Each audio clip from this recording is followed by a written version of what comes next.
Welcome everyone to this WVUA TV Tider Insider Practice Report. I'm Gary Harris, joined by Rodney Orr from Tider Insider TV and TiderInsider.com. Alabama holding its first practice of fall camp on Friday morning. Most of the veterans were out there. Most of the younger players are going to practice at 7:30. But tonight, Rod, or this morning I should say, again, you notice how physical this team is, how many athletes they are. It's a veteran group. Guys look comfortable.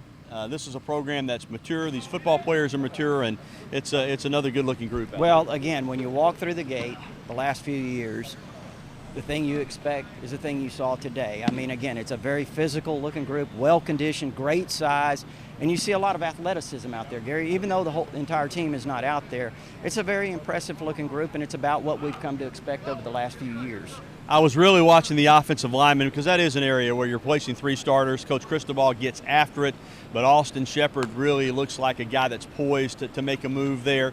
Some of those guys are inexperienced, but they're big physical football players. Yeah, and you look at it, Austin Shepard's a guy at right tackle who, word is, he put in a great offseason, had a great offseason getting himself ready to replace DJ Fluker at the right tackle spot. You've got Ryan Kelly out there replacing Barrett Jones. We've talked about that over and over. Also, Ari Kwanjo looked very good today, just physically looking at him, watching him move around. You know, he had a great spring, so I think he's going to have a continuation of that here this fall.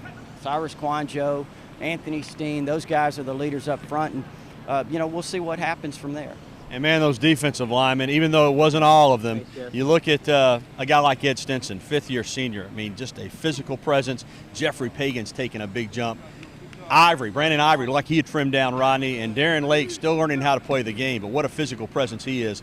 Yeah, I always say you judge an SEC football team by its defensive linemen, but once again, Alabama passes the look test. They really do, and the one thing that kind of jumped out at me too, Gary, was, you look at some of the athleticism up front. We've talked about the size and the strength of Alabama up front defensively over the last couple of years, but you look at the athleticism. I think Pagan's a great athlete. No offense to Damian Square, but Jeffrey Pagan's a better athlete when you look at him. Dalvin Tomlinson, I mean, when you look at him, he's about 6'2.5", maybe 280, 285, and I mean, he looks fantastic. Great athlete. I think Alabama's going to continue to add those athletic guys up front, and this should be a really good group of defensive linemen. That's going to do it for our first practice report, WVUA TV and TiderInsider.com. We're going to be doing practice reports regularly throughout fall camp, so make sure and check back for more. For Rodney Orr, I'm Gary Harris. We'll talk to you again soon.